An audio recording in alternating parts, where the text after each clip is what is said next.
apatis terhadap politik tidak akan membawa negara menjadi lebih baik. Dewan juri sekalian, izinkan saya menjelaskan setup yang akan kami gunakan pada perdebatan kali ini.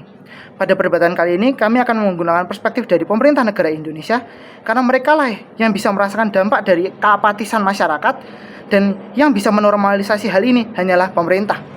Oke, namun mari kita lihat dulu juga apa saja hal-hal yang sudah terjadi saat ini. Apakah saja kondisi saat ini Dewan juri sekalian? Ada 3 layer.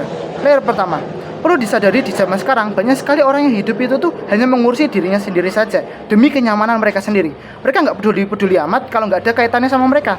Yang terpenting mereka itu bisa menjalani hidupnya dengan baik dan nyaman tanpa ada masalah apapun. Itu aja. Namun layer kedua, hal inilah yang memunculkan sikap apatis di masyarakat tersebut. Banyak dari mereka merasa tidak mau berurusan dengan politik karena penuh dengan kontroversial. Orang-orang ini cenderung malas mengetahui berita politik, malas mengikuti pemilu, atau bahkan mereka juga malas untuk mengkritik pemerintah dari kebijakan-kebijakannya. Hal inilah yang akan kami point out dalam perdebatan kali ini. Dan pada layer ketiga, indikator dari seseorang itu dianggap tidak bermoral adalah saat tindakan tersebut menimbulkan kerugian bagi banyak orang dan tidak sesuai dengan nilai sosial yang berlaku di juri sekalian. Oleh karena itu, apatis itu sama dengan egois. Karena apa? Karena mereka itu tidak memedulikan lingkungan sekitar mereka demi kebaikan negara ke depannya, namun mereka hanya mementingkan kepentingan mereka sendiri saja demi kenyamanan mereka. Jadi pada dasarnya, padahal dasarnya kita tuh dari kecil udah diajarin sekolah, lewat agama, lewat orang tua untuk saling peduli sama lingkungan sekitar kita. Dengan begitu, sikap egois ini tuh udah tidak sesuai dengan nilai-nilai sosial di sekitar kita. Dan dengan begitu, maka perdebatan kali ini hanya akan membicarakan satu hal, yaitu Dewan juri sekalian, yaitu siapa yang bisa membuktikan bahwa apatis itu merugikan banyak pihak dengan logis, maka dialah yang memenangkan perdebatan kali ini. Oleh karena itu, izinkan saya masuk ke argumen pertama saya yang akan membuktikan kenapa sikap apatis itu akan merugikan lingkungan sekitar. Masuk ke layer pertama, kenapa seseorang itu bisa apatis? Di dunia ini, itu pada dasarnya memang ada beberapa orang yang apatis. Ada 2 jenis orang. Orang pertama memang yang sudah dari awal itu tidak memiliki ketertarikan terhadap politik. Mereka itu sama sekali tidak suka dengan dunia politik. Mereka tidak peduli, mereka malas, mereka tidak merasa bertanggung jawab dengan negara ini. Dan yang kedua, ada beberapa orang yang memang malas banget cari masalah dengan orang lain. Mereka itu mau hidup dengan tenang. Karena apa? Mereka takut kalau harus ribut sama orang lain masalah politik. Karena bisa dilihat kalau kondisi politik di Indonesia sekarang itu tuh penuh kontroversial banget. Banyak pro dan kontra. Ini tuh sering bikin ribut yang memperdebatkan ideologi satu orang dengan yang lainnya. Ada yang bilang kebijakan A itu benar, ada yang bilang kebijakan A itu salah. Tapi ada juga yang memperdebatkan hal yang lain. Masalah agamanya, habis itu keputusan yang tepat itu harusnya bagaimana. Banyak orang yang memperdebatkan hal tersebut. Mereka akhirnya itu memilih untuk menjauhi hal tersebut karena mereka nggak mau adanya perdebatan dalam hidup mereka. Mereka nggak mau ribut-ribut memperdebatkan masalah kayak gitu doang. Akhirnya mereka memilih untuk menjauhi dan mereka akhirnya itu tuh bersikap tidak peduli 100% dengan politik yang ada di Indonesia ini. Mereka tuh nggak peduli, mau ada berita politik juga mereka nggak mau tahu. Mereka itu nggak mau ngekritik pemerintah, bahkan pemilu aja mereka pasti nggak mau ikut. Karena apa? Bagi mereka ya itu nggak ada dampaknya. Bagi mereka itu tuh hanya sebuah kejadian yang buruk malah di Indonesia, karena itu tuh menimbulkan perpecahan yang bikin orang itu tuh ribut sana sini memperdebatkan masalah, oh yang benar itu A, yang benar itu B, aku dukung A, yang dukung B. Apalagi dengan banyaknya hoax, mereka itu nggak mau berurusan dengan begitu. Bagi mereka itu adalah suatu hal yang memperibet hidup mereka. Maka dengan seperti itu, mereka tuh nggak mau diajak diskusi dan lain-lain. Lalu masuk ke layar kedua. Maka dampak dari sifat apatis itu tuh apa? Ada 2, yaitu 1, tidak adanya check and balance dari rakyat untuk pemerintah, dan kedua, pilihan yang kurang tepat bagi sebuah negara. Masuk ke harm yang pertama, tidak adanya check and balance. Kalau dia tidak mau terlibat dalam dunia politik, maka dia nggak paham, jadinya dia nggak mau berkomentar juga.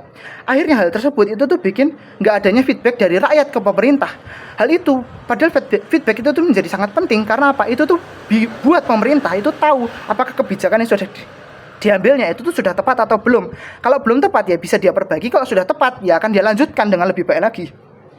Makanya feedback itu tuh sebenarnya penting banget dari rakyat untuk pemerintah, supaya dia bisa menciptakan kebijakan yang lebih baik lagi untuk negaranya ke depannya. Namun, mari kita lihat kalau banyak banget orang-orang yang nggak apatis, banyak banget orang-orang yang apatis ini. Kenapa? kenapa akan jadi buruk? Karena orang itu kalau ada yang komen satu orang, oh kalau ini tuh buruk, oh kalau ini tuh gini, kalau itu tuh buruk, maka itu nggak akan terlalu didengar, nggak akan ke-up. Karena apa? Banyak orang yang tidak membicarakan hal tersebut, mau itu tuh baik ataupun buruk feedbacknya, itu jadinya nggak terdengar. Karena apa? Karena nggak bisa ke-up. Orang-orangnya banyak kan apatis, sekali yang ngomong dianggapnya apa? Nggak penting atau nggak urgent atau gimana, padahal itu tuh sebenarnya penting buruk bagi perkembangan sebuah negara. Dan mari kita ambil worst case skenario. Kalaupun misalnya yang apatis itu tuh cuma sedikit kok, nggak sebanyak itu, nggak berpengaruh begitu banyak. Tapi pada dasarnya itu tuh tetap penting Dewan Juri sekalian. Karena apa? Pemerintah untuk membuat kebijakan yang lebih baik itu harus dibenturkan dengan berbagai perspektif. Maka dia bisa mendapatkan keputusan ataupun kebijakan yang paling tepat dengan membenturkan dari berbagai perspektif tersebut. Itulah bagaimana kebijakan yang baik itu bisa dapat terbentuk di suatu negara. Dan masuk harum ke yang kedua, yaitu pilihan yang kurang tepat bagi negara. Mari kita lihat kasus Donald Trump di Amerika sana, di mana banyak banget waktu itu rakyat-rakyat yang apatis, jadinya mereka nggak mau milih. Hal ini tuh bikin presiden yang terpilih akhirnya Donald Trump, dan itu banyak orang yang nggak suka. Kenapa? Ya karena Donald Trump itu tuh ideologinya nggak sesuai dengan mereka. Dia itu orangnya keras, nggak bisa dikasih saran dan lain-lain sebagainya. Dan itu harus bertahan selama 5 tahun di negaranya itu. Bayangkan apa saja yang akan terjadi di Amerika, apa saja yang sudah terjadi di Amerika sana. Banyak sekali penurunan, ekonomi tidak berjalan dengan lancar, politik juga berjalan tidak lancar, banyaknya demo dan lain sebagainya. Hal tersebut itu membuat ketidakstabilan politik yang ada di sana. Oke, masuk ke argumen kedua saya. Dengan begitu maka kami berhasil membuktikan dengan adanya sikap egois tersebut itu membuat sebuah negara itu jadi punya banyak harm di sebuah negara tersebut. Lalu masuk ke argumen kedua saya, di mana sikap apatis tersebut merupakan bukti bahwa kamu adalah warga negara yang gagal melakukan demokrasi. Demokrasi yang ideal itu harusnya itu dari rakyat, oleh rakyat, bagi rakyat. Oleh karena itu, dengan tidak aktifnya dirimu dalam kegiatan politik, maka kamu menghilangkan satu tahap dalam politik, yaitu kamu tidak berusaha mengkritik atau kamu tidak berusaha memulai dari rakyat tersebut. Padahal 3 hal itu harusnya satu rangkaian yang utuh. Oleh karena itu, artinya dia tidak menjadi warga negara yang baik bagi Indonesia. Dengan begitu, maka kamilah yang berhasil membuktikan sikap apatis itu tidak sesuai dengan nilai moral di sosial dan merugikan banyak orang, serta merupakan pelecehan terhadap nilai demokrasi. Dengan begitu kami berhak memenangkan perdebatan kali ini. Terima kasih.